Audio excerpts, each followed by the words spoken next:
Hello friends, कैसे हो आप लोग। I am Narendra Sharma, faculty of production engineering. इस सेशन में मैं आप लोगों का स्वागत करता हूं। चलिए, तो we are starting from the questions from 1 to 30। देखिए, ये जो टॉपिक है आप लोगों का GATE, ESC, PSU, SSC, JE and state JE exams, सारे एग्जाम्स के लिए बेनिफिशियल रहने वाला है। इसमें बेसिकली हम लोग जो बात करेंगे वो हमारी बिल्कुल एग्जाम ओरिएंटेड अप्रोच की बात करेंगे and questions for the concept वाला मेथड यहां पे हम लोग यूज करने वाले हैं। देखिए, अब यहां पे which of the following part of shaper machine carries table elevating mechanism. ठीक है, यहां पे आप लोगों से क्या कह रहा है कि टेबल एलिवेटिंग मैकेनिज्म जो होती है, इससे पहले आप लोग थोड़ा सा शेपर के बारे में देख लो जिससे कि आपको काफी चीजें क्लियर हो जाए। ठीक है, देखिए यहां पे ये आप लोगों का फ्रेम जो है, फ्रेम भी बोला जाता है, और ये आप लोगों का it is also called the, इसको हम लोग और क्या बोलते हैं, कॉलम भी बोलते हैं। It is also called column, और भी एक और नाम है इसका। कॉलम के साथ साथ इसको हम लोग क्या बोलते हैं, आप लोगों ने देखा होगा, ये आप लोगों का जो पार्ट होता है वर्टिकल कॉलम जो होता है, इसको हम लोग हाउसिंग भी बोलते हैं। It is also called housing. इसके अंदर आप लोगों का एक बुलियर और आप लोगों का पिनियन है, और रैम के जस्ट नीचे आप लोगों का क्या होता है, रैम के जस्ट नीचे आप लोगों का यहाँ पे आप लोगों ने देखा होगा, यहाँ पे आप लोगों का ये रैक एंड पिनियन का अरेंजमेंट होता है। तो इसके रैम के जस्ट नीचे आप लोगों का यहाँ पे पिनियन भी एंगेज्ड रहता है। तो ये चीज आप लोगों को यहाँ पता चल गई। अब देखिए, नीचे वाला जो पार्ट है यहाँ पे, ये आप लोगों का बेस है, ये आप लोगों का क्रॉस रेल है। ठीक है, यहाँ पे ये आप लोगों का क्रॉस रेल है, क्रॉस रेल वाला पार्ट हो गया ये। एंड इसके बाद हम लोग यहाँ पे जो बात कर रहे हैं, क्रॉस रेल वाला पार्ट हो गया ये आपका, और क्रॉस रेल के जस्ट इधर आप लोग देख रहे हो टेबल है, जो कि टेबल आप लोगों का यहाँ पे अपवर्ड एंड डाउनवर्ड मूवमेंट करता है। समझ गए? इसीलिए ये आप लोगों का जो एलिवेटिंग स्क्रू है, ये आप लोगों का टेबल को upward and downward movement provide करता है, और इस मूवमेंट को प्रोसीड करने में हेल्प करता है आप लोगों का सैडल। ठीक है, ये आप लोगों का बेस हो गया। बेस पे ही आप लोगों का कटिंग फ्लूइड वगैरह को कलेक्ट करने के लिए एक सम्प भी बनी होती है। एंड यहाँ पे ये क्लैपर बॉक्स है। क्लैपर बॉक्स का काम क्या होता है, जब आप लोग फॉरवर्ड स्ट्रोक लेते हो तो इस तरीके से एंगेज रखता है, मतलब एंगेजमेंट ऑफ द कटिंग रखता है, और जब आप लोगों का बैकवर्ड स्ट्रोक होता है तो ये यहाँ पे इसको फ्री कर देता है टूल को। तो टूल आप लोगों का यहाँ पे फ्री हो जाता है। रैम आप लोगों का जो है यहाँ पे क्या करता है, रैम यहाँ पे आप लोगों का इसको forward and backward movement provide कराता है। ठीक है, तो ये सारी चीजें आप लोगों की यहाँ पे क्लियर हो गई।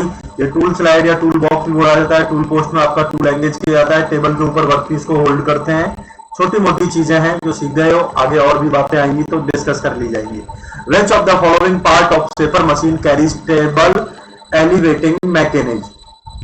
ठीक है, कौन कैरी करके रखता है इसको, ये आप लोगों को यहाँ पे बताना है। टेबल का एलिवेटिंग मैकेनिज्म जो है, ये आप लोग देख रहे हो किस पे लगा हुआ है, ये आप लोगों का यहाँ पे टेबल का एलिवेटिंग पूरा जो मैकेनिज्म है क्रॉस रेल का, ये आप लोगों का यहाँ पे किसके साथ लगा हुआ है, कॉलम के साथ लगा हुआ है, क्योंकि कॉलम के साथ ही अटैच्ड रहता है।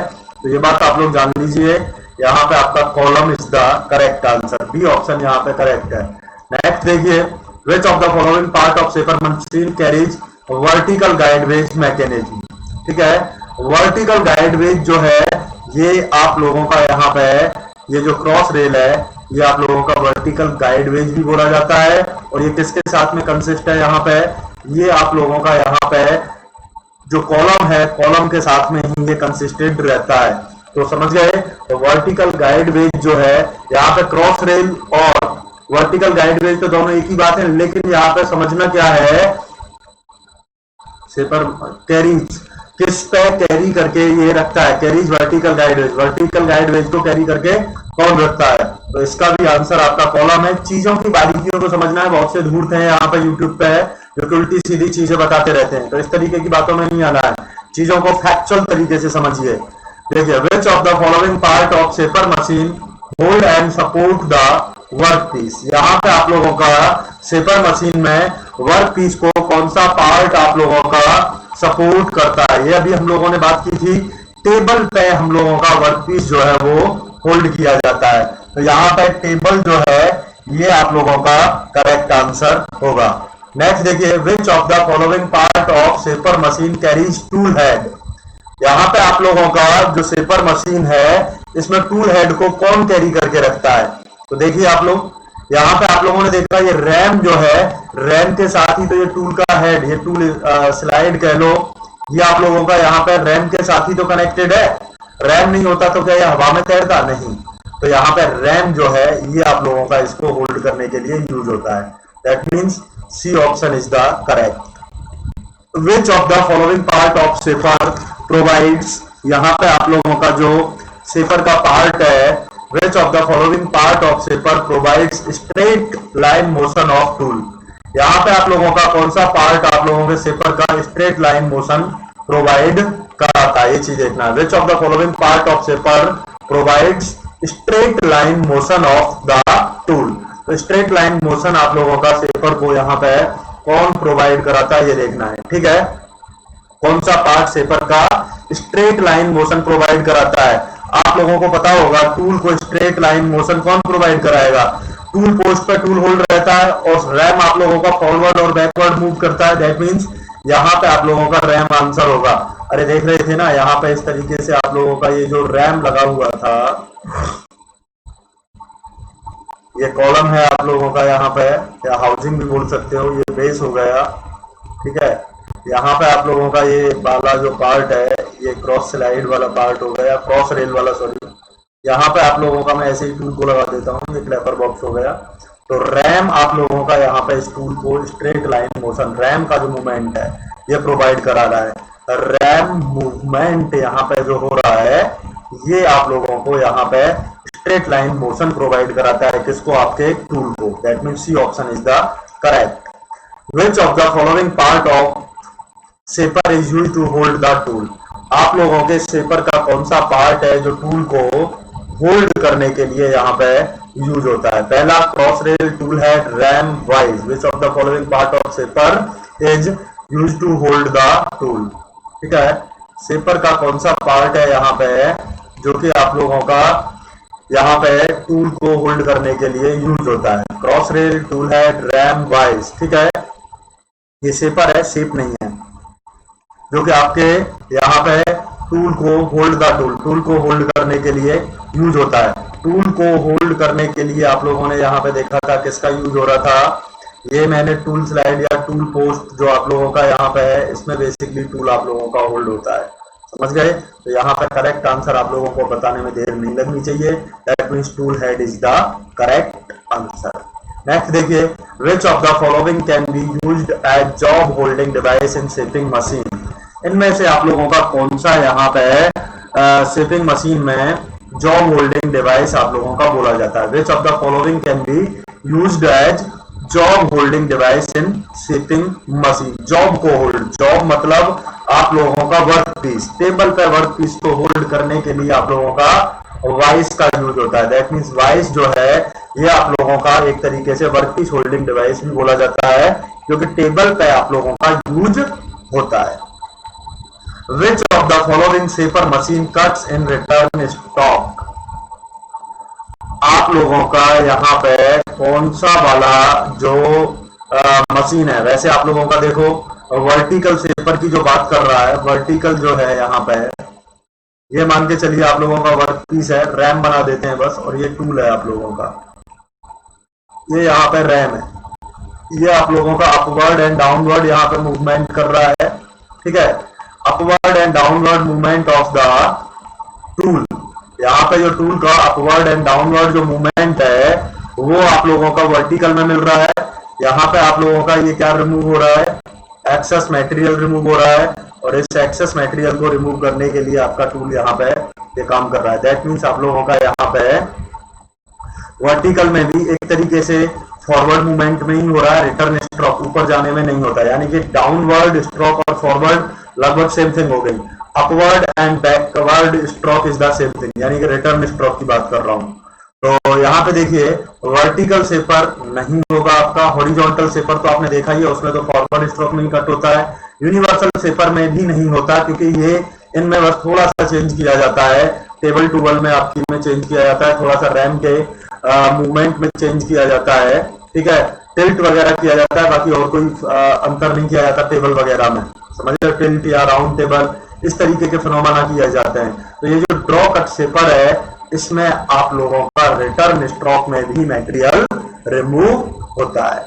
अब देखिए slotted link of crank and slotted lever mechanism is also known as, ठीक है, यहां पे आप लोगों का जो स्लॉटेड लिंक एंड यहां पे जो आप लोगों का slotted crank and slotted lever mechanism जो है, इसको हम लोग क्या बोलते हैं, बेसिकली आप लोगों का ये बोला जाता है यहाँ पे बेसिकली क्रैंक मैकेनिज्म। क्या बोला जाता है? It is also called crank mechanism. तो यहाँ पे ये आप लोगों का क्रैंक मैकेनिज्म बोला जाता है। देखिए कौन सी मैकेनिज्म आप लोगों की यूज होती है जनरली। एक होती है आप लोगों की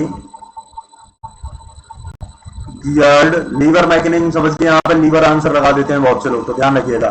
एक होती है आप लोगों की गियर्ड मैकेनिज्म, और गियर्ड मैकेनिज्म में हम लोग किसका यूज करते हैं? रैक एंड पिनियन का यूज करते हैं। रैक एंड पिनियन का यूज होता है।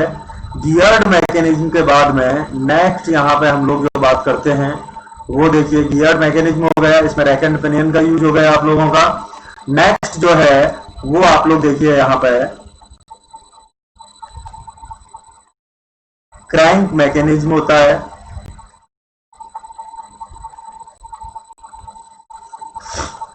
क्रैंक मैकेनिज्म में हम लोगों का यहाँ पे क्या यूज होता है? क्रैंक मैकेनिज्म में आप लोगों का यहाँ पे क्रैंक एंड स्लॉटेड लीवर, इसका यूज होता है, इसीलिए क्रैंक मैकेनिज्म बोला जाता है। एक होता है आप लोगों का हाइड्रोलिक मैकेनिज्म। तो यहाँ पे ये जो आप लोगों का हाइड्रोलिक मैकेनिज्म है, इसमें आप लोगों का क्या यूज होता है? हाइड्रोलिक मैकेनिज्म में आप लोगों का क्या चीज यूज होता है? हाइड्रोलिक मैकेनिज्म में आप लोगों का प्लंजर एंड सिलेंडर मैकेनिज्म का यूज होता है, ठीक है। तो इसमें आप लोगों का प्लंजर एंड सिलेंडर मैकेनिज्म का यूज होता है। तो ये बात आप लोग यहाँ पे जान गए। तो यहाँ पे crank mechanism is correct answer. तो ये चीज आप लोग देख लीजिए यहाँ पे। एक मिनट,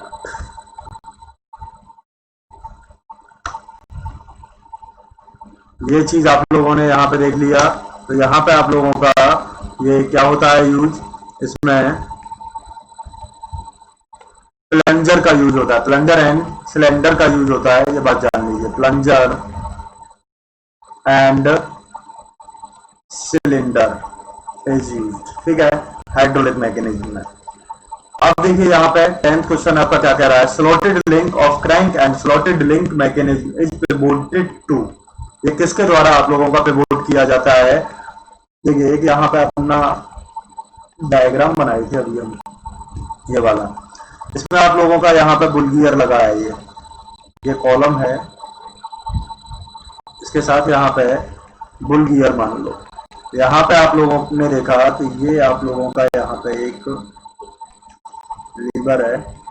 यहाँ पे आप लोगों का जो पिन लगा होता है इस जगह पे, ये आप लोगों का पिन आपका क्या बोला जाता है? कनेक्टिंग पिन बोला जाता है यहाँ पे, क्योंकि ये लीवर आप लोगों का एक तरीके से कनेक्टिंग रोड की तरह काम करता है, ठीक है। और यहाँ पे जो लगाया जाता है ये आप लोगों का जनरली क्या बोला जाता है? यहाँ पे which of the shaper provides straight line motion to वाला नहीं है यहाँ पे, आप लोगों का ये वाला मत समझना। मैं यहाँ पे क्वेश्चन की बात कर रहा हूँ, इसकी डायग्राम वहां बना था इसीलिए ले रहा हूँ। तो जो स्लॉटेड क्रैंक और स्लॉटेड लिंक मैकेनिज्म यहाँ पे आप लोगों का ये वाला जो लगता है, ये आप लोगों का यहाँ पे बोला जाता है फलक्रम, ठीक है। तो ये चीज आपको यहाँ पे बेसिकली पता करनी थी। तो यहाँ आप लोगों का जो करेक्ट आंसर होगा इसमें ये होगा फलक्रम। ठीक है, तो यहाँ पे जो गियर है ना उसका अगर डिस्टेंस देखा जाए सेंटर से और जो आप लोगों का स्लॉटेड लिंक है उसके साथ में अगर देखा जाए तो फलक्रम ही वहां पे आपका होता है और वो आप लोगों का क्रैंक की तरह ही एक्ट करता है अपना पार्ट उसका। Time of return stroke is the time of forward stroke in the crank and slotted link mechanism. आप लोगों को एक चीज समझना है, फॉरवर्ड स्ट्रोक में वेलोसिटी कैसी होगी, फॉरवर्ड स्ट्रोक में कटिंग होगी तो वेलोसिटी आपकी कैसी होगी, लेस वेलोसिटी होगी। ठीक है, लेस वेलोसिटी होगी। वेलोसिटी कम होगी तो आप लोगों का टाइम ज्यादा लगेगा डिस्टेंस को करने में, मोर टाइम टेके, ज्यादा टाइम लेगा। बैकवर्ड स्ट्रोक जो होता है आप लोगों का, इसमें आप लोगों का वेलोसिटी कैसा होगा, हायर वेलोसिटी होगा और इसमें आप लोगों का लेस टाइम लगेगा। ठीक है, टाइम कम लगेगा, that means less than the time of forward stroke. एक आप लोगों का यहाँ पे m इज इक्वल टू क्या होता है, return time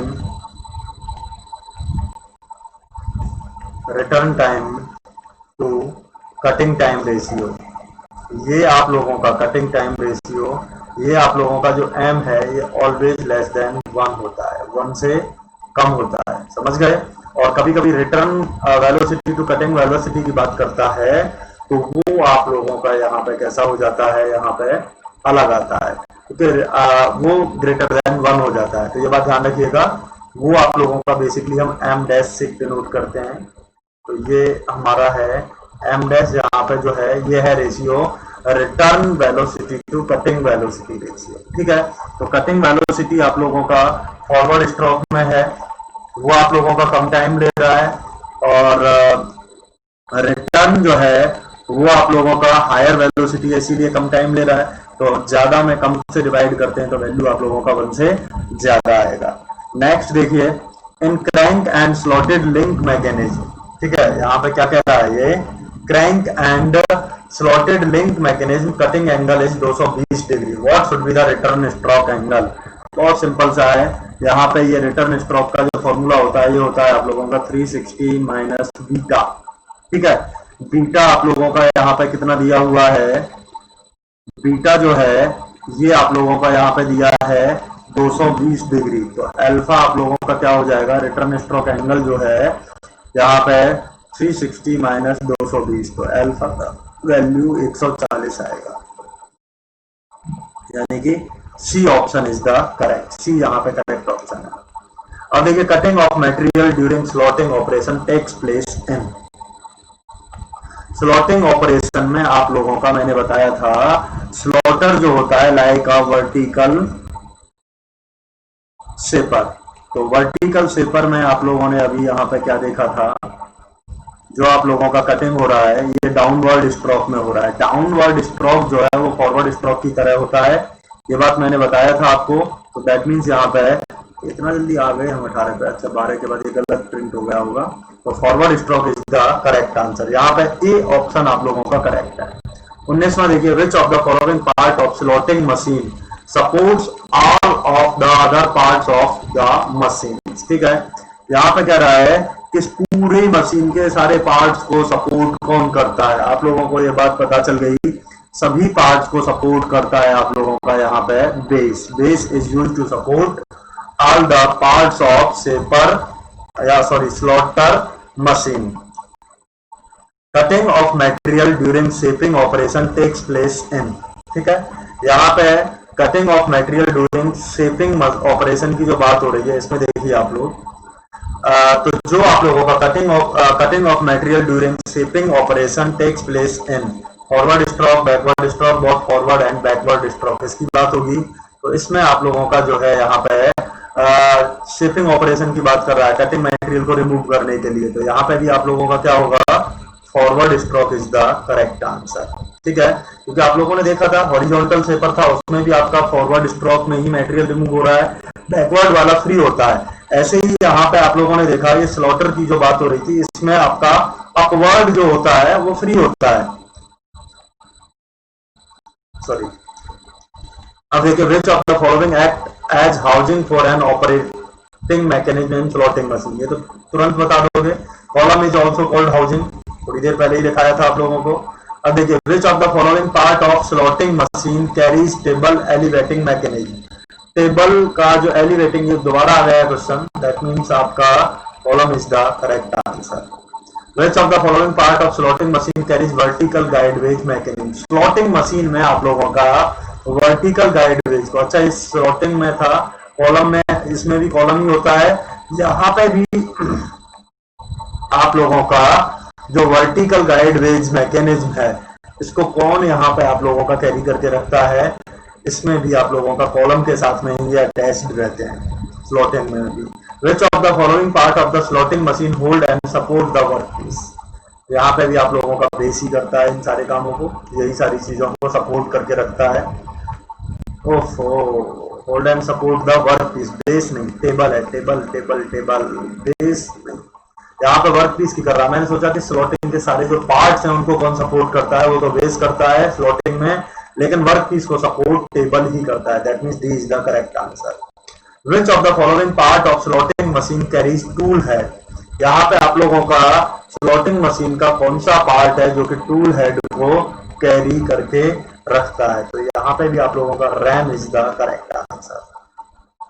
Which of the following part of slotting machine provides straight line motion of the tool? यहाँ पे भी आप लोगों का रैम ही करता है। ये स्लॉटर के क्वेश्चन है, वो सेपर के थे, तो इसीलिए करा दिए हैं। ये कभी कभी कंफ्यूजन हो जाता है, बंदा सोचता है कि अरे यार सेपर तो स्लॉटर में नहीं होगा, क्योंकि मैं आपको बता दूं slaughter is also the vertical shaper like machine, vertical shaper की तरह होता है। बस डिफरेंस ये है कि स्लॉटर में आप लोग 5 डिग्री से ज्यादा अपनी रैम को टिल्ट नहीं कर सकते, लेकिन वहां पे वर्टिकल सेपर में कर सकते हो।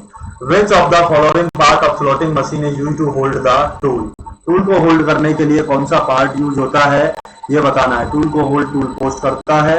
नेक्स्ट देखिए, which of the following can be used as job holding device in slotting machine? तो आप लोगों का job holding device slotting machine में कौन सा बोला जाता है? जॉब मतलब work, vice is the job holding device. Which of the following act as load bearing part of milling machine? Load को बियर करने वाला पार्ट जो है, पूरा मशीन का जो लोड है उसको सबसे ज्यादा बियर कौन करता है? मिलिंग में भी बेस ही करता है, आपका बेस इज द पार्ट। चलिए, तो आप लोगों का ये हो गया, बाकी के क्वेश्चन हम लोग कल कर लेंगे। 30 क्वेश्चन आता है, knee of milling machine is attached as and slides up and down on. तो ये यहाँ पे नी जो है मिलिंग का, वो किसके साथ अटैच्ड रहता है और अप एंड डाउन यहाँ पे ये मूव करता है, तो ये आप लोगों का कॉलम के साथ ही होता है इसमें भी, तो column is the correct answer. तो कल आप लोगों को मिलिंग के क्वेश्चन जब कराऊंगा तो ये सारी चीजें क्लियर करूंगा। आज के लिए इतना ही काफी है। चलिए, thank you class, all the best, मिलते हैं फिर कल हम लोग।